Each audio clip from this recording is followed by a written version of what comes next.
क्या होता है जब एक इंसान जिसके पास कुछ भी नहीं होता वो दुनिया को सब कुछ देने की कोशिश करता है? क्या इंसानियत का असली मतलब महलों में बैठकर दान देना है या फिर खुद भूखे रहकर किसी और का पेट भरना है? ये कहानी एक ऐसे ही भिखारी की है जिसके फटे हुए कपड़ों के पीछे एक ऐसी शख्सियत छुपी थी जिसका अंदाजा किसी को नहीं था, और एक ऐसे करोड़पति की है जिसकी दुनिया दौलत की चमक और बिजनेस की दुनिया तक ही सीमित थी। जब उस करोड़पति ने रोज रोज उस भिखारी को अपनी भीख की कमाई से गरीब बच्चों के लिए खाना खरीदता देखा तो उसकी जिज्ञासा जागी। उसने उस भिखारी का पीछा करने का फैसला किया, ये जानने के लिए कि आखिर इस पहेली के पीछे का राज क्या है। लेकिन उसे कहाँ पता था कि वो जिस राज की तलाश में निकला है वो उसे एक ऐसी सच्चाई के दहलीज पर ले जाकर खड़ा कर देगा जो ना सिर्फ उसके बल्कि पूरे शहर के होश उड़ा देगी। ये कहानी उस त्याग, उस रहस्य और उस इंसानियत की है जो साबित करती है कि असली अमीरी पैसों से नहीं बल्कि दिल से होती है। दक्षिण मुंबई, वो इलाका जहां हवा में भी पैसे की खनक महसूस होती है, जहां आसमान छूती इमारतें जमीन पर चलने वाले आम आदमी का मजाक उड़ाती सी सकती हैं। इसी इलाके के सबसे पॉश हिस्से कफ परेड में सिंघानिया ग्रुप ऑफ इंडस्ट्रीज का शानदार हेडक्वार्टर था, और इस सल्तनत का बादशाह था आदित्य सिंघानिया, 30 साल का नौजवान जिसकी गिनती देश के सबसे कम उम्र और सबसे सफल उद्योगपतियों में होती थी। आदित्य ने अपने पिता की विरासत को कुछ ही सालों में 10 गुना बढ़ा दिया था। उसके लिए जिंदगी एक गणित थी, समय, पैसा, मुनाफा और सफलता। इमोशंस और भावनाओं के लिए उसकी जिंदगी में कोई जगह नहीं थी। उसका दिन मीटिंग्स, कॉन्फ्रेंस कॉल्स और स्टॉक मार्केट के आंकड़ों से शुरू होता और देर रात पार्टियों या फिर अगले दिन की प्लानिंग के साथ खत्म होता। आदित्य रोज सुबह अपने घर से ऑफिस के लिए निकलता। उसका रास्ता एक ही था और उस रास्ते पर एक ट्रैफिक सिग्नल पड़ता था। उस सिग्नल पर कई भिखारी भीख मांगते थे, लेकिन आदित्य की नजरें कभी उन पर नहीं टिकती थीं। उसके लिए वो लोग शहर की खूबसूरती पर लगे एक दाग की तरह थे जिन्हें वो नजरअंदाज कर देना ही बेहतर समझता था। लेकिन पिछले कुछ महीनों से उसकी नजरें अनचाहे ही एक भिखारी पर जाकर रुक जाती थीं। वो एक अधेड़ उम्र का आदमी था। उसके बाल बड़े हुए थे, दाढ़ी उलझी हुई और कपड़े तार-तार थे, लेकिन उसके आंखों में एक अजीब सी शांति और एक ठहराव था जो आमतौर पर भीख मांगने वालों में नहीं दिखता था। वो किसी गाड़ी के शीशे नहीं खटखटाता था, किसी के पीछे नहीं दौड़ता था, बस चुपचाप सिग्नल के कोने में एक पेड़ के नीचे खड़ा रहता था। अगर कोई अपनी मर्जी से कुछ दे देता तो वो सिर झुकाकर ले लेता, वरना खड़ा रहता। उसके चेहरे पर ना कोई लालच था ना कोई बेबसी। आदित्य को उसका ये अंदाज अजीब लगता था। एक दिन आदित्य की गाड़ी सिग्नल पर सबसे आगे खड़ी थी। उसने देखा एक औरत ने उस भिखारी को 100 का नोट दिया। भिखारी ने उसे लिया, सिर झुकाया और अपनी फटी हुई झोली में रख लिया। आदित्य को लगा कि आज तो इसकी चांदी हो गई, शाम को देसी शराब का इंतजाम हो गया। लेकिन तभी उसने कुछ ऐसा देखा जिसने उसे हैरान कर दिया। जैसे ही सिग्नल हरा हुआ वो भिखारी पास की एक छोटी सी दुकान की तरफ भागा। वो दुकान एक बेकरी थी। भिखारी ने अपनी झोली से सारे पैसे निकाले, कुछ सिक्के, कुछ 10-20 के नोट और वो 100 का नोट। उसने सारे पैसे दुकानदार को दिए और बदले में ब्रेड और बिस्कुट के कई पैकेट लिए। फिर वो उन पैकेटों को संभालता हुआ कहीं चला गया। आदित्य को ये बहुत अजीब लगा। उसने सोचा शायद बहुत भूखा होगा, लेकिन अगले दिन फिर वही हुआ। उसे जो भी भीख मिली शाम को उसने उससे खाने का सामान खरीदा और कहीं चला गया।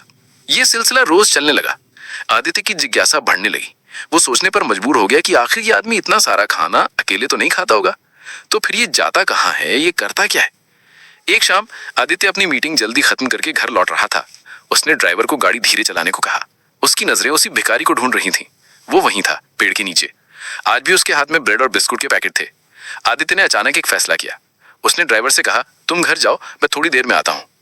ड्राइवर के जाने के बाद आदित्य अपनी महंगी गाड़ी से उतरा, अपने ब्रांडेड सूट पर एक साधारण सी जैकेट डाली और उस भिखारी के पीछे पीछे चलने लगा। भिखारी धीरे धीरे भीड़ भाड़ वाले इलाके से निकलकर एक पुरानी तंग गली की तरफ मुड़ गया। वो एक ऐसी बस्ती थी जहां शायद ही कभी कोई अमीर आदमी अपनी गाड़ी लेकर भी आता हो। चारों तरफ गंदगी, कीचड़ और गरीबी का साम्राज्य था। आदित्य अपने महंगे जूतों को कीचड़ से बचाता हुआ नाक पर रुमाल रखे उस भिखारी के पीछे चलता रहा। भिखारी एक पुरानी टूटी फूटी वीरान सी इमारत के अंदर घुस गया। वो शायद कोई पुरानी फैक्ट्री रही होगी जो सालों से बंद पड़ी थी। आदित्य कुछ देर बाहर ही रुका रहा। उसे अंदर से बच्चों के खिलखिलाने और शोर मचाने की आवाजें आ रही थीं। हिम्मत करके वो भी अंदर दाखिल हुआ। अंदर का नजारा देखकर उसके होश उड़ गए। उस खंडहर जैसी जगह पर कम से कम 25-30 बच्चे थे। सारे बच्चे गरीब और मैले कुचैले कपड़ों में थे, लेकिन उनके चेहरे पर एक अजीब सी खुशी थी। वो सब उस भिखारी को घेर कर खड़े हो गए थे, जिसे वो शंकर काका कहकर बुला रहे थे। शंकर उन बच्चों के बीच में बैठ गया और एक एक करके सबको ब्रेड और बिस्कुट बांटने लगा। वो बच्चे ऐसे खा रहे थे जैसे कई दिनों से भूखे हों। शंकर हर बच्चे के सिर पर हाथ फेरता, उनसे बातें करता, उनकी तोतली बातों पर मुस्कुराता। उसकी आंखों में एक ऐसी ममता और एक ऐसा प्यार था जो आदित्य ने आज तक किसी की आंखों में नहीं देखा था। वो भिखारी जिसे वो दिन रात सिग्नल पर देखता था, इन अनाथ और बेसहारा बच्चों के लिए किसी फरिश्ते से कम नहीं था। वो दिन भर भीख मांग कर जो भी कमाता था उससे इन बच्चों का पेट भरता था। आदित्य एक टूटे हुए खंबे के पीछे छिपकर ये सब देख रहा था। उसकी आंखों में आंसू आ गए। उसे खुद पर शर्म आ रही थी। वो जिसके पास अरबों की दौलत थी, उसने आज तक किसी के लिए कुछ नहीं किया था।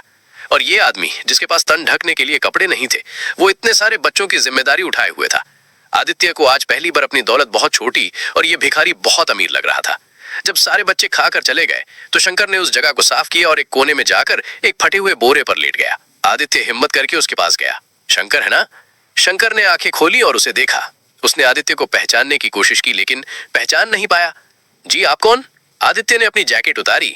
मैं आदित्य सिंघानिया, मेरी गाड़ी रोज तुम्हारे सामने उस सिग्नल पर रुकती है। शंकर के चेहरे पर कोई भाव नहीं आया। वो चुपचाप उसे देखता रहा। आदित्य ने कहा, मैं आज तुम्हारा पीछा करते हुए यहाँ आया। मैंने सब कुछ देखा। तुम ये सब क्यों करते हो? क्यों? क्योंकि इन्हें जरूरत है और मुझे सुकून मिलता है। शंकर की आवाज शांत और गहरी थी। लेकिन तुम्हारे पास तो मेरे पास क्या नहीं है? 2 हाथ हैं, 2 पैर हैं, सलामत जिस्म है। मैं भीख मांग सकता हूँ, मेहनत कर सकता हूँ। ये बच्चे तो वो भी नहीं कर सकते। इनका कोई नहीं है। आदित्य निशब्द था। उसने पूछा, ये बच्चे कौन हैं? कहाँ से आते हैं? कोई कूड़े के ढेर पर मिला, कोई स्टेशन पर रोता हुआ, कोई ऐसा है जिसे उसके माँ बाप खुद यहाँ छोड़ गए। सब किस्मत के मारे हैं। शंकर की आवाज में एक गहरा दर्द था। आदित्य ने अपनी जेब से चेक बुक निकाली। मैं इन बच्चों के लिए कुछ करना चाहता हूँ, बोलो कितने पैसे चाहिए? 1 लाख, 10 लाख? शंकर ने उस चेकबुक को देखा। फिर आदित्य की आंखों में, उसके चेहरे पर एक हल्की सी मुस्कान आई जिसमें एक अजीब सा व्यंग्य था। साहब, इन बच्चों को पैसे नहीं, प्यार चाहिए। इन्हें खाना खिलाने वाले बहुत मिल जाएंगे लेकिन सर पर हाथ फेरने वाला कोई नहीं मिलता। अगर आप सच में कुछ करना चाहते हैं तो कल शाम को फिर आइएगा और अपने हाथों से इन्हें खाना खिलाइएगा। देखिए, आपको मुझसे ज्यादा सुकून मिलेगा। यह कहकर शंकर ने करवट बदली और सोने की कोशिश करने लगा। आदित्य के लिए यह एक और झटका था। जिस आदमी को वो पैसों से खरीदने की कोशिश कर रहा था, उसने उसे इंसानियत का सबसे बड़ा पाठ पढ़ा दिया था। वो चुपचाप वहां से लौट आया। उस रात आदित्य सो नहीं पाया। उसकी आंखों के सामने बार बार शंकर का शांत चेहरा और उन बच्चों की खिलखिलाहट घूम रही थी। अगले दिन आदित्य सच में वहां पहुंचा। उसके साथ उसका शेफ और नौकरों की एक टीम थी जो अपने साथ कई तरह के लजीज पकवान बनाकर लाई थी। जब बच्चों ने इतना अच्छा खाना देखा तो उनकी आंखें फटी की फटी रह गई। आदित्य ने अपने हाथों से उन बच्चों को खाना परोसा। एक छोटी सी बच्ची ने जब उसे थैंक यू भैया कहा तो आदित्य को लगा कि उसे दुनिया की सबसे बड़ी दौलत मिल गई है। उस दिन के बाद यह एक सिलसिला बन गया। आदित्य रोज शाम को उन बच्चों के लिए खाना लेकर आता। वो उनके साथ खेलता, उनसे बातें करता। उसने इन बच्चों के लिए कपड़े, खिलौने और किताबों का इंतजाम कर दिया। लेकिन उसके मन में अभी भी एक सवाल था, आखिर शंकर है कौन? वो जिस तरह से बात करता था, जिस तरह से उसके व्यवहार में एक गरिमा थी, वो किसी आम भिखारी की नहीं हो सकती थी। वो आदित्य को यकीन था कि इस आदमी के पीछे कोई बहुत बड़ी कहानी छुपी है। उसकी जिज्ञासा एक जुनून में बदलने लगी। उसने फैसला किया कि वो शंकर का अतीत जानकर रहेगा। ये एक मुश्किल काम था। एक भिखारी का कोई रिकॉर्ड, कोई पहचान पत्र नहीं होता, लेकिन सेन अपने काम का माहिर था। उसने अपनी टीम को पूरे देश में फैला दिया। हफ्तों की मेहनत के बाद एक छोटा सा सुराग मिला। मुंबई के एक पुराने पुलिस स्टेशन में 15 साल पहले की एक गुमशुदा की रिपोर्ट मिली, जिसका हुलिया शंकर से काफी मिलता जुलता था। रिपोर्ट में उसका नाम लिखा था शंकर चौधरी। ये एक बहुत बड़ा सुराग था। शंकर चौधरी, इस नाम को लेकर जब छानबीन की गई तो जो सच सामने आया उसने आदित्य और मिस्टर सेन दोनों के होश उड़ा दिए। आज से 15 साल पहले दिल्ली के बिजनेस जगत में शंकर चौधरी एक बहुत बड़ा नाम हुआ करता था। वो चौधरी ग्रुप ऑफ टेक्सटाइल्स का मालिक था। एक बेहद ईमानदार, मेहनती और सफल उद्योगपति। उसकी शादी शहर के एक नामी परिवार की बेटी माया से हुई थी और उनका एक 5 साल का बेटा था राहुल। शंकर की दुनिया बहुत खुशहाल थी। उसका सबसे बड़ा कॉम्पिटिटर और दुश्मन था ओबरॉय टेक्सटाइल्स का मालिक सचिन ओबरॉय। सचिन एक बेहद शातिर और बेईमान आदमी था जो शंकर से हमेशा जलता था। एक दिन शंकर अपनी पत्नी और बेटे के साथ अपनी नई फैक्ट्री का उद्घाटन करने के लिए आगरा जा रहा था।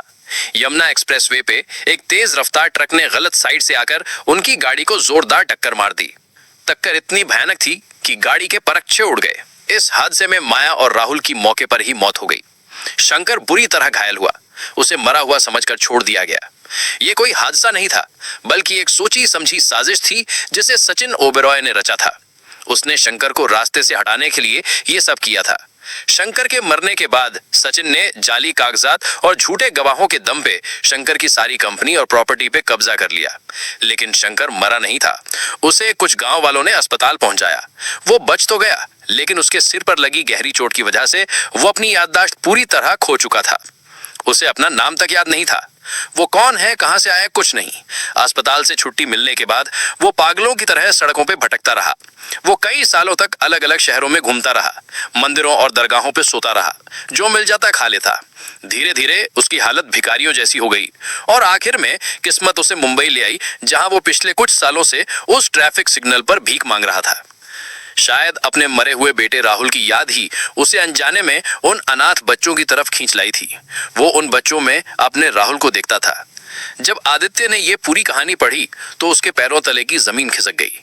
उसे यकीन नहीं हो रहा था कि जिस आदमी को वो एक साधारण भिखारी समझ रहा था, वो कभी उसी की तरह एक बिजनेस टाइकून था। उससे सचिन ओबरॉय पे बेइंतहा गुस्सा आया। सचिन ओबरॉय को आदित्य भी अच्छी तरह जानता था। वो आज भी टेक्सटाइल इंडस्ट्री का बेताज बादशाह था और अपनी क्रूरता के लिए मशहूर था।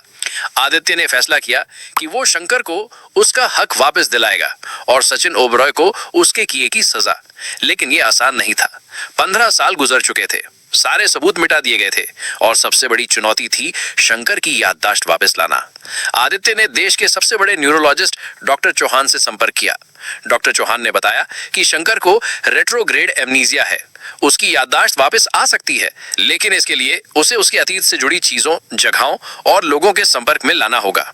ये खतरनाक भी हो सकता है, क्योंकि अचानक याददाश्त वापस आने का सदमा वो बर्दाश्त नहीं कर पाएगा। आदित्य ने यह जोखिम उठाने का फैसला किया।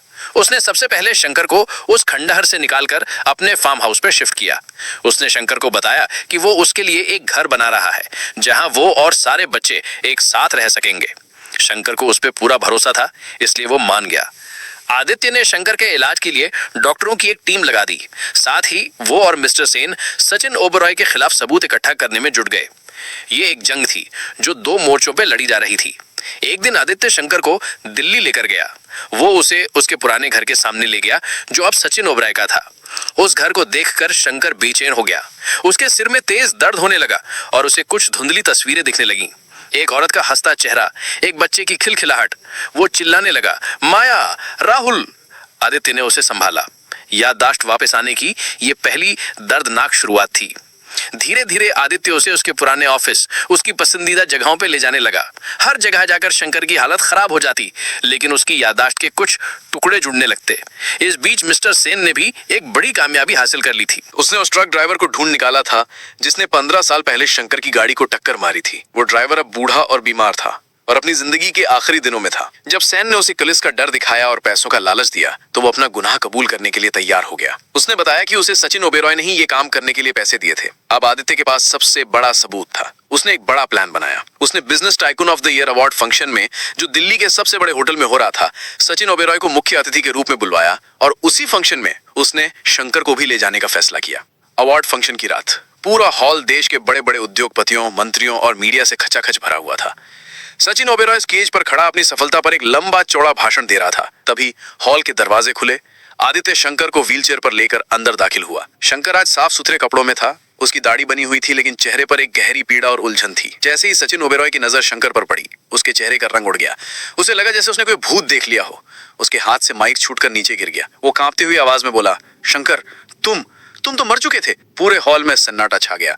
सब लोग हैरान थे कि आखिर हो क्या रहा है। मैं जिंदा हूँ सचिन, और अपनी मौत का हिसाब लेने आया हूँ। ये आवाज शंकर की नहीं, आदित्य की थी। आदित्य ने स्टेज पर जाकर माइक संभाला। उसने प्रोजेक्टर पर उस ट्रक ड्राइवर का कबूलनामे वाला वीडियो चला दिया। वीडियो देखकर सचिन के पसीने छूट गए। आदित्य ने कहा, ये मैं मिस्टर शंकर चौधरी, जिन्हें आज से 15 साल पहले इसी सचिन ओबेरॉय ने मारने की कोशिश की थी। इसने न सिर्फ शंकर की कंपनी हड़पी, बल्कि इनकी पत्नी और बेटी की भी जान ले ली। सचिन चिल्लाने लगा, झूठ, ये सब झूठ है, ये मुझे फंसाने की साजिश है। तभी व्हील चेयर पर बैठा शंकर अचानक खड़ा हो गया। सचिन को सामने देखकर उसके दिमाग में दबी हुई सारी यादें एक साथ किसी ज्वालामुखी की तरह फट पड़ी। उसे वो हादसा, अपनी पत्नी की चीखें, अपने बेटे का बेजान चेहरा, सब कुछ याद आ गया। वो चीखा, सचिन, मैं तुम्हें नहीं छोड़ूंगा। ये कहते हुए वो सचिन की तरफ लपका। पुलिस, जो पहले से ही वहां मौजूद थी, ने सचिन ओबेरॉय को गिरफ्तार कर लिया। शंकर वहीं जमीन पर गिरकर बेहोश हो गया। जब शंकर की आंखें खुली तो वो अस्पताल में था। उसकी याददाश्त पूरी तरह वापस आ चुकी थी, लेकिन याददाश्त के साथ साथ वो दर्द, वो तकलीफ भी वापस आ गई थी। वो अपनी पत्नी और बेटे को याद करके फूट फूट कर रोने लगा। आदित्य ने उसे संभाला, कानून ने अपना काम किया। सचिन ओबेरॉय और उसके साथियों को उम्र कैद की सजा हुई। शंकर चौधरी को उसकी कंपनी, उसकी दौलत, सब कुछ वापस मिल गया। वो फिर से चौधरी ग्रुप ऑफ टेक्सटाइल्स का मालिक बन गया। लेकिन शंकर अब वो पुराना शंकर नहीं था। इन 15 सालों के दर्द और तन्हाई ने उसे पूरी तरह बदल दिया था। उसने फैसला किया कि वो अब बिजनेस नहीं करेगा। उसने अपनी सारी दौलत और प्रॉपर्टी बेच दी और उन पैसों से उसने मुंबई की उसी जगह पर जहां वो उन बच्चों से मिला था एक बहुत बड़ा अनाथ आश्रम और स्कूल बनवाया। उसने उसका नाम रखा माया राहुल सदन। उसने अपनी बाकी की जिंदगी उन्हीं बच्चों के नाम कर दी। वो अब कोई बिजनेस टाइकून नहीं था, वो उन सैकड़ों अनाथ बच्चों का शंकर काका था। आदित्य सिंघानिया भी अब बदल चुका था। उसने शंकर के इस नेक काम में उसका पूरा साथ दिया। वो अब सिर्फ वीकेंड पर नहीं बल्कि अपना ज्यादातर समय उन्हीं बच्चों के साथ गुजारता था। उसे जिंदगी का असली मतलब समझ में आ गया था। दोस्तों, ये कहानी हमें सिखाती है कि नियति का खेल बहुत अजीब होता है। वो कब किसको अर्श से फर्श पर और कब किसको फर्श से अर्श पर पहुंचा दे, कोई नहीं जानता। शंकर चौधरी ने अपनी जिंदगी का सबसे बुरा वक्त देखा, लेकिन उसने इंसानियत का दामन नहीं छोड़ा और उसकी इसी अच्छाई ने उसे उसकी खोई हुई जिंदगी वापस दिला दी। ये कहानी ये भी सिखाती है कि बदला लेने से ज्यादा सुकून माफ कर देने और दूसरों की सेवा करने में है।